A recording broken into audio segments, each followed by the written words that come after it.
We just finished night 2 at the Old Red Lion. How are we feeling, lads? We're feeling great, I think. I mean, first we had alcohol, so we feel great. That's first the way. And I think it was an interesting representation because there was I knew if I'm only speaking about for myself, but there was really a discrepancy between the way I felt.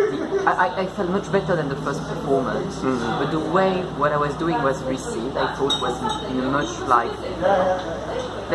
less great, less intense than it used to be. I think the difference is that tonight was a 7:30 audience and on Friday night was a 9 o'clock audience, which actually we didn't start until 9:30. So I think that had something to do with the vocality of the audience.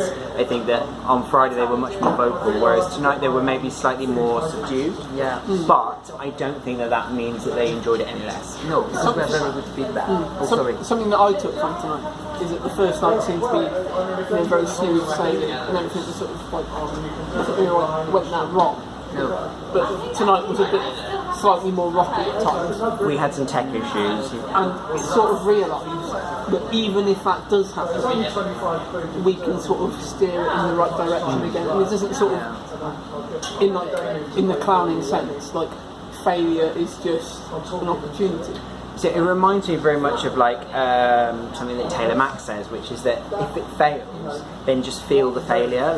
Don't try and cover it. Just share it with the audience. And I think that's very much what happened this evening. Is that when the tech failed, when the sound cues didn't fire at the right time, or when they went on too long, we just went with it and we just shared it with the audience. We shared it with ourselves, and we just moved on. And in a way, that sort of fills me with a sort of confidence in that even if none of the tech cues worked and the whole show that we planned just dissolved into nothing, the three of us would still be able to salvage something from and still deliver something. We were backstage basically like, if the phone doesn't ring, then we'll just be like, ring, ring, ring, ring, and it'll be funny. I'm glad we didn't have to. We didn't have to do that, but it would be funny.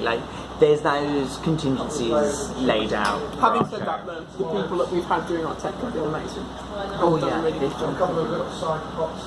Thanks, Caitlin and Becky. Right, we'll speak to you tomorrow because it's our final show tomorrow, and tomorrow is that I'm viewing it very much as the culmination of 5 months of